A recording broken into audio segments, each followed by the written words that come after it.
안녕하십니까. 매일 아침 조간신문의 주요 기사를 딱딱 풀어서 해석해 드리는 조간 딱풀 7월 12일 월요일에 인사드립니다. 20대 대통령 선거 내년 3월 9일 실시되죠. 선거전이 본격 개막이 됐습니다.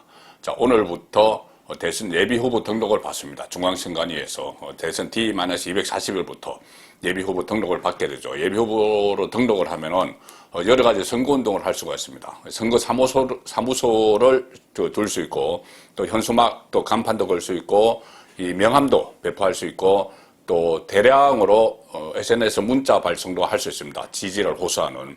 그리고 또 가장 중요한 것이 후원회를 결성을 할 수가 있습니다. 후원회. 그래서 대선 후보 후원회를 결성을 해서 최대 25억 원까지 모금을 할 수가 있죠. 그래서 특히 이 정당 소속이 아닌 당의 지원을 받지 못하는 무소속에게는 상당히 매력적인 이런 그 후원회 결성 카드입니다. 그래서 윤석열 전 검찰총장은 이미 오전 10시에, 오늘 오전 10시에 등록을 했습니다. 이석준 전 국무조정실장이 대신 그 중앙선관위에 접수를 해서 지금 윤석열은 예비 후보 신분입니다. 앞으로 전 총장, 전 검찰총장 이렇게 호칭하지 않고 윤석열 후보 이렇게 해도 무난할 것 같습니다.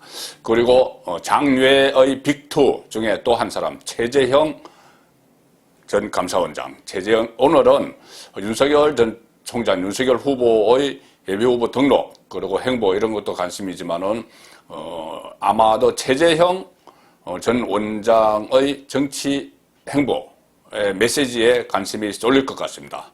오늘이 부친이죠. 최영섭 대령의 사무제 날인데 지금 국립대전현충원으로 갔습니다. 그래서 사무제를 지내고 나서 아마 기자들이 많이 따라가겠죠. 그러면 기자들이 물어보면은 대선 출마에 대한 본인의 육성이 최초로 나올 가능성이 높습니다. 아마 최초로 나올 거라고 지금 그 최재형 전 원장 주변에서는 이야기를 하고 있습니다. 대선 출마 의지를 확실하게 밝힐 거다. 그런 이야기가 나오고 있고, 또 최재형 전 원장이 윤석열 전 총장 상황에서도 봤듯이 방명록에, 현충원 방명록에 뭔가 글을 남기겠죠. 거기에서 또 메시지를 읽을 수 있어서 오늘은 최재형의 날이다. 그렇게 볼 수가 있습니다. 그리고 어쨌든 링에 족속 오르는데, 자, 국민일보 사면 보시면은 링 오르는 야잠룡들, 최재형은 이번 주 대권 행보, 김동연은 책 출간, 김동연 전 경제부총리도 책을 출간하면서 대선 행보를 시작하는데, 김동연 전 부총리는 지금 여전히 국민의힘 쪽이냐, 여당이냐 이런 얘기까지 여전히 나올 정도로 좀 안개 속입니다. 그래서 일단 논외로 하면은 장외의 빅2는 윤석열, 최재형 이렇게 되는데, 자, 불시창을 계기로 자연스럽게 야권과 거리를 좁혔죠. 또 빈소정치, 이른바 빈소정치를 하면서 야당 사람들을 많이 만났습니다. 그래서 최재형 전 원장은 장례 절차가 마무리되는 이번 주 후반부터 대권 행보에 본격 나설 예정이다. 국민일보의 보도입니다. 그리고 장례 절차가 마무리되는 12일 이후부터 움직일 예정이고 본격 대권 행보는 이번 주 후반 이렇게 국민일보는 보도를 하고 있습니다. 그리고 일각에서는 윤석열 전 총장이 민심 행보를 하는 동안 최재형 전 원장이 국민의힘 입당을 빠르게 해 승부수를 띄울 수 있다. 이런 관측까지 나옵니다. 자, 윤석열이 밖에서 좀 이렇게 민심을 살피는 동안 최재형이 먼저 국민의힘에 입당해서 선점 효과를 노릴 것이다. 그런 이야기도 있는 것이죠. 자, 그런데 오늘 한국일보는 단독 보도를 이렇게 했습니다. 제가 조금 전에 말씀드린 대로 부친 사무제 최재형 오늘 대선 출마 공식화한다. 국민일보는 오늘부터 좀 움직이기 시작하고 주말경 이야기를 했는데 국민일보는 한국일보는 바로 오늘 대선 출마를 공식화한다. 이렇게 단독으로 보도를 했습니다. 자, 대전 현충원에서 직접 출마 입장을 밝힐 거다. 일주기 맞은 그 곁에 있는 백선엽 장군 묘역도 참배한다. 그래서 보수층의 안보 지지 호소할 듯. 자, 그리고 또 특히 오늘은 감사원장직을 내려놓은 지 딱 2주가 되는 날, 2주 되는 날에 대선 출마를 공식화할 것이다. 그래서 방명록에 정치 참여 결심에 대한 소회를 쓰고 기자들의 질문에 답하는 형식으로 대선 출마에 대한 입장을 직접 밝힐 것이다. 이렇게 주변에서 이야기를 했습니다. 자기 대선 출마 의지를 본인 입으로 확인하는 것은 처음이다.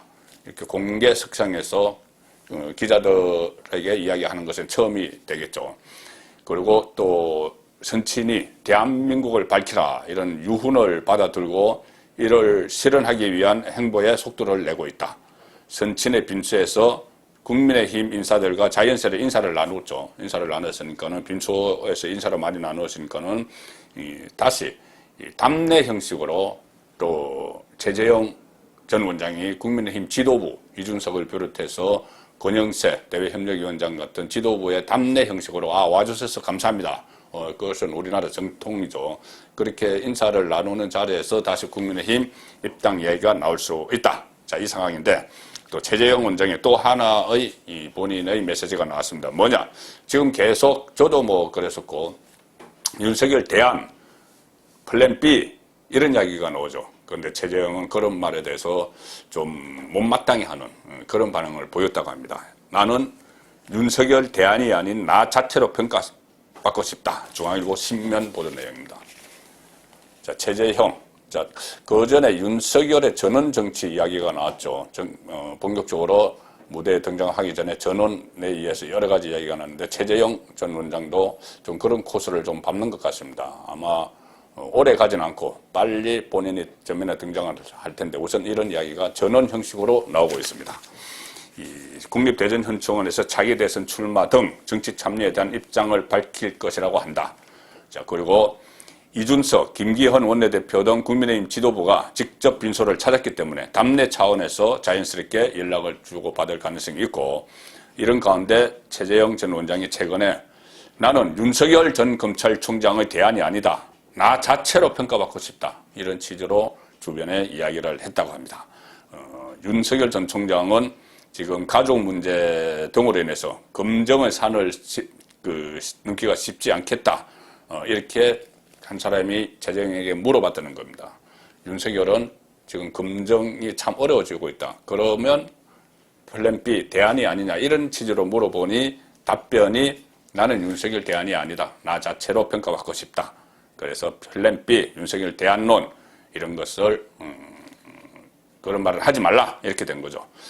실제로 이 김재원 최고위원, 국민의힘 김재원 최고위원은 그전에 윤석열 검사에게 수사도 받았고 그런데도 정권 교체를 위해서는 악마의 손으로도 잡아야 된다 하면서 윤석열 지지를 선언했었죠. 그런데 김재원 최고위원은 요즘 입장이 좀 달라졌습니다. 이런 이야기를 하는 것이죠. 윤석열 지지율이 이재명 지지율 그 이하로 떨어지면 곤란해진다. 대안을 찾게 된다. 이렇게 이야기하면서 최재형 이야기를 합니다. 최재형 전 감사원장이 대안으로서 충분하다. 이런 판단만 생기면은 충분히 야권 지지층이 최재형에게 쏠릴 수 있다. 자, 이런 상황이 지금 국민의힘 안에서 좀 조성되고 있는 그런 기류입니다. 그래, 윤석열 지지율을 일단 봐야 된다. 윤석열 지지율이 계속 이재명을 앞서고 비슷하게 가면은 결국은 윤석열밖에 없다가 되지만 윤석열의 지지율이 떨어지기 시작하면은 대안을 찾아야 되고 현재로서는 그 대안으로 최재형이 가장 유력하다. 그런데 최재형 본인은 나를 대안이라고 하지 마라. 나는 나 자체다. 윤석열이 대안이라면은 윤석열이 있으면은 본인은 없어야 되는 것이죠. 그런데 본인은 자체이기 때문에 윤석열과 같이 갈 수 있다. 경쟁을 할 수 있다. 이런 의미가 되는 겁니다. 자, 윤석열은 여기에 대해서 또 일종의 하답을 내놨습니다. 지난주에 경향신문 인터뷰에서 본인이 문재인 정권에서 당했던 이야기들을 많이 했죠. 정권 수사를 막기 위해서 해유와 압박이 있었고 심지어 거래 제한까지 있었다. 딜 제한까지 있었다. 그 이야기를 제가 분석을 해드렸었는데 오늘자 동아일보에 또 윤석열의 인터뷰가 나왔습니다. 그런데 동아일보 인터뷰는 경향신문에서 이미 문재인 정권 때 있었던 이야기들을 많이 했기 때문에 앞으로 어떻게 할 것인가 정치인 윤석열 이야기를 많이 합니다. 이것은 동아일보의 기획 의도이기도 하죠. 지난주 경향신문에서 한번 김을 빼버렸기 때문에 문재인 정권 때 있었던 이야기를 다시 하는 것보다는 앞으로 대권주자 윤석열이 어떻게 할 것이냐 여기에 초점을 맞췄습니다. 그리고 주로 정치인으로서의 윤석열 행보를 짚었는데 다만 경향신문에서 그때 크게 짚지 않았던 과거 문제 중에 하나는 이 박근혜 이명박 전 대통령에 대한 감정입니다.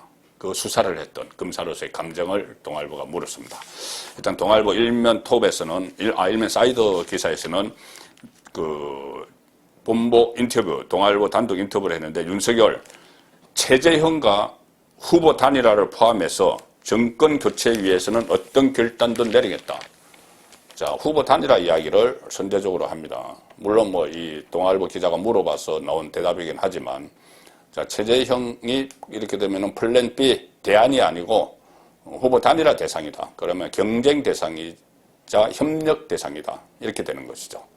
그래서 최재형은 그 본인만의 대권 주자로서 위치를 굳혀가고 있는 그런 상황을 상징적으로 보여주기도 하는 이야기입니다. 최재형 전 원장과의 단일화를 포함해서 정권 교체를 확실하게 할 수 있는 방안이라면 어떤 결단도 내리겠다. 이렇게 윤석열이 동아일보 인터뷰에서 이야기를 했습니다. 그리고 집권 시에 문재인 정부 인사를 겨냥한 수사 가능성. 지금 문재인 정권 울산시장 불법 개입이나 월성 원전 경제성 조작 여러 가지가 있죠. 그래서 퇴임 이후에도 안전하지 못할 것이라는 말이 나오는데 그것을 자칫 잘못하면 정치보복으로 비칠 수 있기 때문에 민감한 문제죠. 여기에 대해서 윤석열은 이렇게 이야기합니다. 법은 누구나 예외 없이 적용돼야 하는 것이다. 그런데 국민이 볼 때 온당한 법 집행을 해야 된다. 정치 보복은 없을 것이다. 이렇게 이야기를 합니다. 자, 그리고 이 인터뷰 기사는 오면으로 넘어갑니다. 여기서 그 이야기를 합니다. 이 오면 제목을 그렇게 뽑은 것이죠. 윤석열 집권할 때는 무모한 정치 보복 안 할 것. 무모한 정치 보복은 안 하겠다. 권력 남용을 하면 몰락한다. 그래서 문재인 정권의 권력 남용을 많이 봐왔기 때문에 본인이 집권을 하면은 정치 보복은 안 하겠다. 자, 그런데 뭐 어떤 법대로 하는 그것까지 다 막을 수는 없겠죠. 너무 심하게 위법하고 헌법을 위반한 게 있으면 그것은 조사를 해야 됩니다. 그래야지 다음에 경각심을 불러일으키는 것이죠. 이런 이야기를 합니다. 윤석열 표를 얻기 위한 정책 공약은 일종의 정치다. 부도날 가능성이 있기 때문에 표를 구걸하는 그런 정책 공약은 내지 않겠다는 이야기고, 그리고 자타가 공인하는 전문가를 곧 구성을 하겠다. 그래서 공약을 발표하겠다.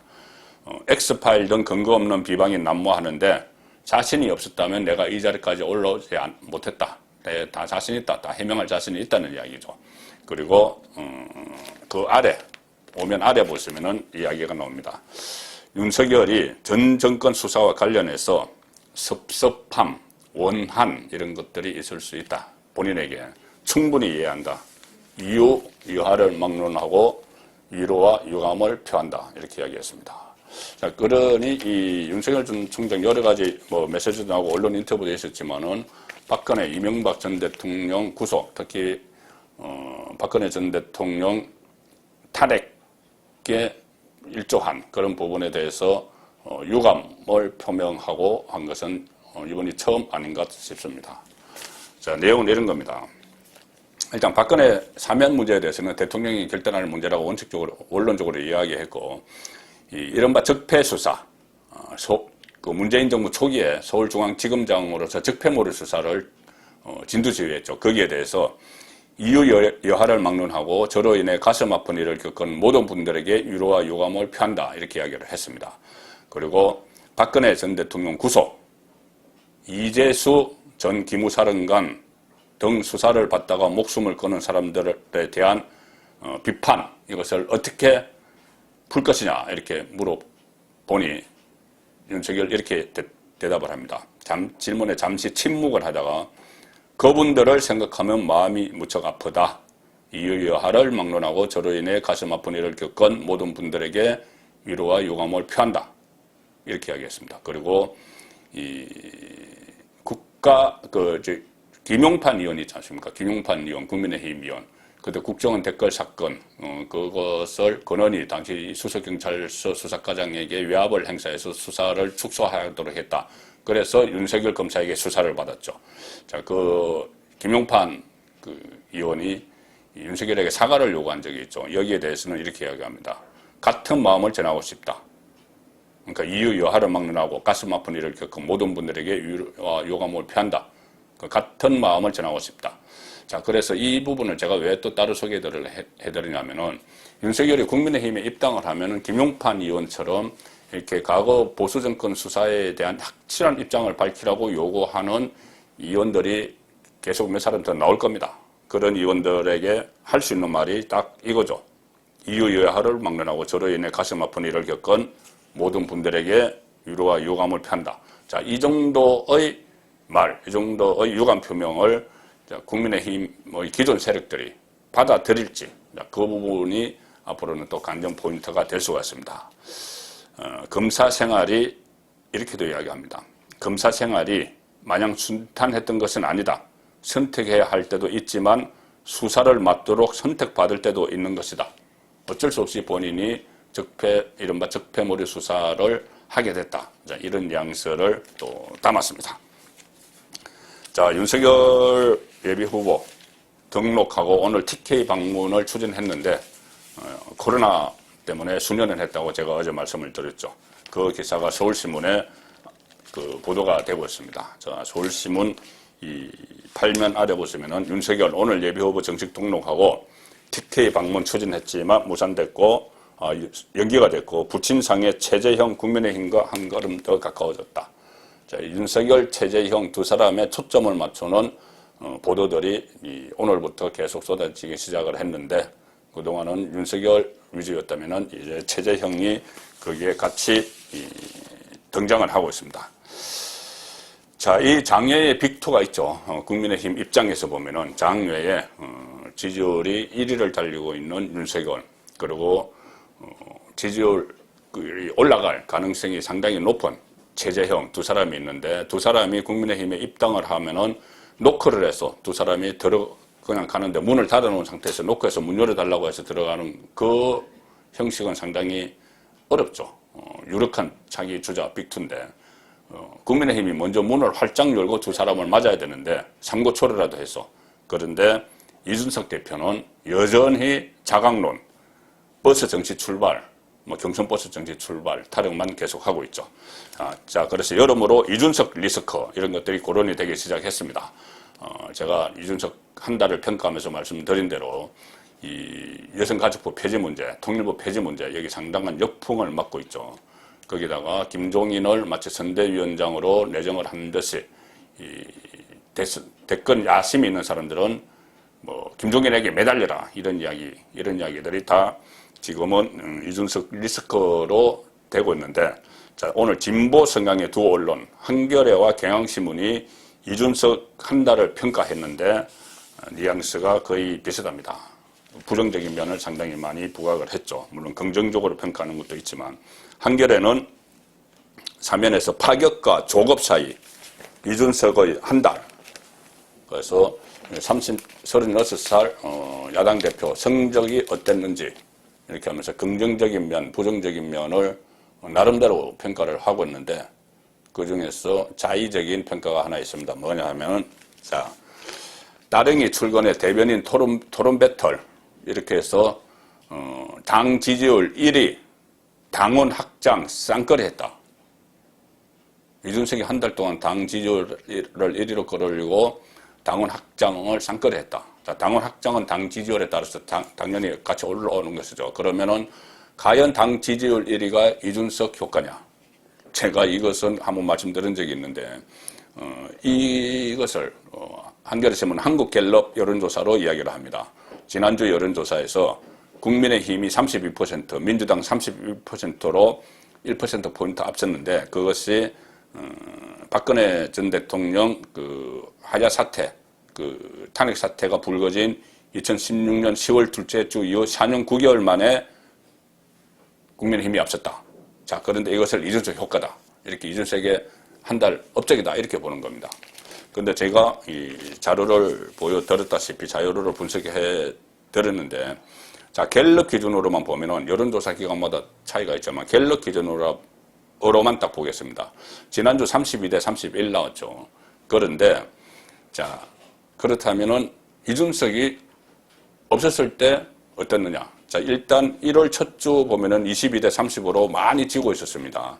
그런데 서울시장, 부산시장 경선이 지금 보궐선거가 확정이 되면서 이 경선을 하면서 국민의힘이 후보 경선을 하면서 흥행을 일으켰죠. 흥행을 일으키면서 3월 4주부터 그때는 이준석이 등장하기 전이죠.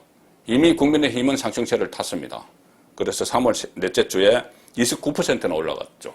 그 민주당은 32%로 떨어졌고, 그 다음에 4월 셋째 주면은 4월 7일 경선이 있었기 때문에 서울시장, 부산시장 보궐선거가 있었기 때문에 거기서 승리를 했죠. 국민의힘이 압승을 했습니다. 오세훈과 박형준이. 그 이후에 그 상승세를 또 계속 탑니다. 그래서 4월 셋째 주에 이미 30대 31이 됐습니다. 30대 31이 됐고, 그때도 이준석은 등장하기 전이죠. 이준석은 6.11 전당대회, 그러니까 그로부터 한 보름 전에 등장을 했기 때문에 5월 달에 나왔는데 4월 달에 이미 30대 31이 됐죠. 그래서 거의 지금과 같은 비율이 되어 있었습니다. 그런데 이것은 재보선 효과, 또 문재인 정권의 실정에 대한 그 반작용, 이런 걸로 봐야지, 그때 이미 이준석이 등장하지 않았을 때 수치와 지금은 비슷한데 이것을 이준석 효과라고 하면 말이 안 되죠. 그리고 이준석 효과라고 하려면 지금보다 국민의힘 지지율이 훨씬 높아야 됩니다. 지금 지지율은 원래부터 상승세를 타고 있던 그 지지율인데 이준석 효과가 있었다면 훨씬 더 높아야죠. 그래서 이것을 이준석 때문에 올랐다 이렇게 하는 거는 저는 어불성설이다. 제대로 분석을 하지 않은 기사다 이렇게 보는 것이고, 경향신문은 아예 이준석 리스크 시작됐나 이렇게 못을 박았습니다. 국민의힘 이준석 리스크 시작됐나, 여가부 통일부 폐지 발언, 상당한 역풍을 받고 있죠. 그리고 본인이 상당히 경륜이 참 어떻게 보면 일천한데, 이런 정부 기구를 폐지를 해야 된다. 특히 통일부 같은 경우 여가부도 마찬가지고, 이 말을 너무 쉽게 하는 것 아니냐. 자, 여가부 이어 통일부 폐지, 당 내부에서도 비판 목소리가 나왔고, 이인영 통일부 장관하고는 SNS로 막 설전을 벌였습니다. 그래서 이런 말이 나옵니다. 과도한 미디어 노출로 이준석 리스크가 시작됐다는 우려가 국민의힘 안에서 나온다. 당 관계자는 사사건건 모든 입장을 당 대표가 내놓으면 당론으로 그것이 비칠 수밖에 없다. 그리고 또 다른 관계자는 이준석은 말이 너무 많아. 바로바로 대응하는 것이 뭐 본인 정치지만 대표로서 말의 무게도 생각해야 한다. 이렇게 지적을 하고 있습니다. 이준석 리스크가 어떻게 극복이 될지 그 부분을 지켜봐야 됩니다. 자, 민주당도 어제 후보를 6명으로 압축을 했죠. 컷오프를 했습니다. 여전히 이재명 경기지사가 1위를 달리고 있는데, 여론조사에서. 그런데 최근에 이낙연의 추격세가 만만치 않습니다. 이낙연의 추격의 고비가 된 것이, 계기가 된 것이 바로 이재명의 바지 발언이죠. 배우 김부선 씨가 계속 지금 공격을 하고 있습니다. 과거 일을 다 일일이 이야기하면서 공격을 하고 있는데, 뭐 신체 부위에 점 이야기 나오니까 바지를 한번 더 내릴까요? 뭐 이런 식으로 또 대응을 해서 빈축을 사고 지지율이 좀 떨어지는 그런 상황을 보이고 있는데, 그 사이에 이낙연 전 총리가 치고 나가고 있죠. 그래서 특히 이 이낙연 쪽에서는 이재명 지사의 이 김부선 리스크를 건드리면서 또 하나 아내 김혜경 씨, 그때 해경궁 김씨 논란이 있었죠. 그것을 다시 또 민주당 내부에서 들춰내고 있습니다. 해경궁 김씨 논란은 친문 진영에게 상당히 공격을 받았던 그 내용이죠. 자, 이 조선일보 오면 보시면은 이재명은 이렇게 이야기합니다. 윤석열의 부인 장모를 막 검증하는 데 대해서, 아니 왜 부인과 장모를 검증해? 후보 본인만 해야 되는 것 아니냐 이렇게 이야기를 하죠. 왜 그러냐면 본인의 부인 또 김부선 이런 여러 가지 부담이 있기 때문에. 자, 그런데 이낙연 쪽에서는 왜 본인만 하자고 그래? 해경궁 김씨로 불똥 튈까 봐 본인도 이재명도 뭐 윤석열처럼 이 부인이나 해경궁 김씨 부인 김혜경 씨, 또 이 김부선 씨 또 있죠. 그 욕설을 한 그 형수. 자, 이런 부담이 있기 때문에 본인만 검증하자는 것 아니냐, 본인만 검증하는 것 아니냐, 뭐 이런 이야기를 하는 겁니다. 자, 이재명 지사가 윤석열 전 검찰총장 아내 김건희 씨와 관련된 논란에 대해서 이렇게 이야기합니다. 가급적 검증은 후보자 본인으로 제안해야 한다. 이렇게 이야기를 합니다. 그래서 뭐 준리, 뭐 박사학위 논문 표전 이런 것들은 이 집중 검증을 할 필요가 없다. 이야기죠. 결혼 전 문제까지 지나치게 정치적으로 문제 삼는 것이 어떨지 모르겠다. 이렇게 이야기합니다. 이재명 지사가. 그러니 이낙연 쪽에서는 가족 얘기도 엄중한 검증이 필요하다. 그리고 정세균 전 총리도 가족과 측근에 대한 검증은 정권의 도덕성과 청렴성에 직결된 문제다. 이렇게 1위 주자가 가족은 하지 말자 이러는데 무슨 말이냐. 뭐 가족도 중요하다. 이렇게 공격을 하는 상황이죠. 그래서 그 이재명이 그렇게 이야기한 것은 아내 논란을 의식한 것이다. 이 지사가 도지사에 처음 출마한 것이 2018년인데 그때 친문 지지자들은 문재인 대통령을 비방한 트위터 계정 해경궁 김씨의 주인이 이재명 아내 김혜경 씨라고 주장을 하면서 후보 사퇴, 출당을 요구를 했었죠. 자, 그 상황을 이낙연 캠퍼 정운현 공보단장이 페이스북에서 그대로 이야기합니다. 이재명이 해경궁 김씨 건과 본인의 논문 표절건으로 불똥 튀는 것을 우려하는 건 아닐까? 대통령 부인에게 인력과 예산이 지원되는데 이건 무슨 오지랖이냐. 줄리는 든든한 호위무사가 생겨서 좋겠다. 이렇게 이재명이 줄리 검증하지 말자고 하니까는 든든한 호위무사가 생겨서 좋겠다. 이렇게 민주당 내부에서 또 이렇게 자중질환을 일으키는데 이번 대선에서는 유력한 1위, 2위 주자 윤석열, 이재명, 윤석열 1, 2, 2위 주자가 유독 연한에 시달리는 것 같습니다. 연한. 자, 이 윤석열 전 총장 같은 경우는 부인, 뭐 줄리, 뭐 박사 논문, 뭐 유부남 검사와의 동거설 이런 것들이 막 있죠. 장모는 수사와 지금 재판적인 사건들이 있습니다. 거기다 또 연한이 하나 있죠. 추미애 1년 동안 갈등을 벌였던 추미애 전 법무부 장관이 대선판에 뛰어들어서 윤석열 끙 잡는 매 이렇게 하면서 저격수를 났었습니다. 이재명도 연한이 심각합니다. 조금 전에 말씀드린 대로 해경궁 김씨 부인, 또 김부선, 또 형수 욕설 이 녹음 테이프는 지금 SNS에 막 돌아다니고 있습니다. 그래서 언제 또 형수가 또 등장을 할지 모릅니다. 선거판에. 그리고 또 추미애가 윤석열을 저격하는 것처럼 이재명을 저격하는 여성 정치인이 한 사람이 있죠. 윤희숙 의원입니다. 국민의힘 윤희숙 의원. 자, 여기도 연한이죠. 일종의 연한이죠. 자, 이런 계속 윤희숙 의원은 이재명의 기본소득 같은 것을 놓고 계속 공격을 하는 그런 상황입니다.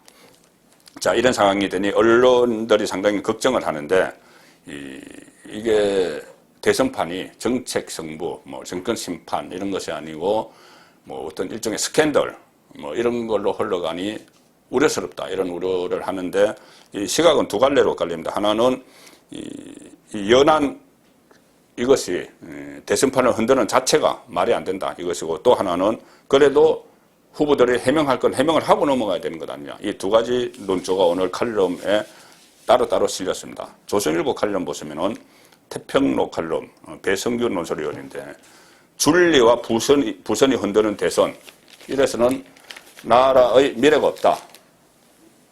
자, 왜 대선판이 이렇게 됐느냐 여기에 초점을 맞추고 있습니다. 이런 거는 좀 하지 말고 정책 대결로 가야 된다는 취지입니다. 차기 대선을 두고 지금 저작거리 관심사는 후보가 아니다. 온통 줄리와 부선이다. 김부선. 줄리는 근거도 불확실한 찌라시성 루머다. 김부선 씨 논란은 이재명이 바지 내릴까요? 라고 하면서 폭발해버렸다. 그래서 두 사람이 해명하거나 사과해도 소용이 없다. 이미 국민 스포츠가 돼버렸다. 자, 후보 가족, 주변 사생활 계획이 어린 경제 안보 급변엔 미래 전략도 없다. 이렇게 비판을 합니다. 그런데 중앙일보에서는 해명할 건 해명해야 된다는 또 칼럼이 실렸습니다. 이하경 칼럼인데 이재명, 여배우, 윤석열, 장모 아내 뒷발은 안 보인다. 자, 정책 같은 건 안 보인다는 이 논조는 같습니다.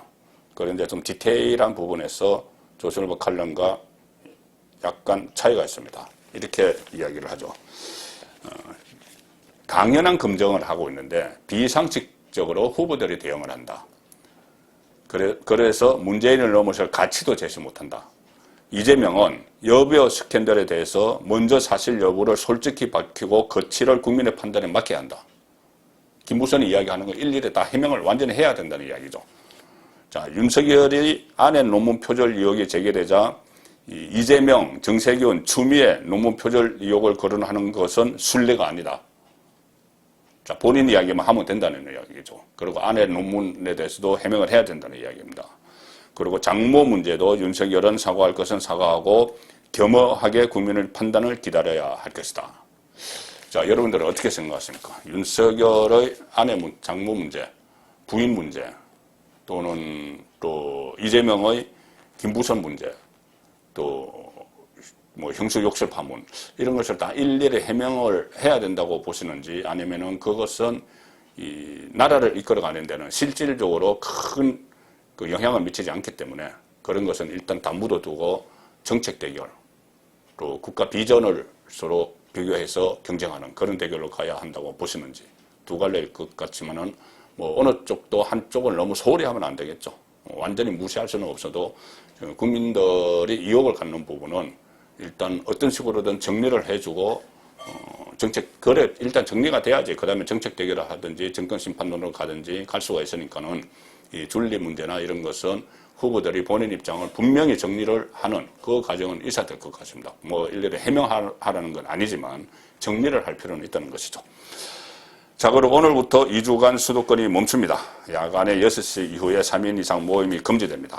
상당히 퇴근을 하면 바로 집에 가야 되는 그런 상황이 지금 돼서 상당히 건강에 유의하시기 바라겠습니다. 그리고 풍선 효과가 일어나서 비수도권도 300명의 둑이 터졌습니다. 자, 이렇게 방역 미흡으로 방역 정책을 제대로 사용하지 못해서 문재인 정부가 무능 때문에 이렇게 됐는데 그 부담은 온통 자영업자를 비롯한 국민에게 다 뒤집어 씌우고 있습니다. 조간 딱풀이었습니다.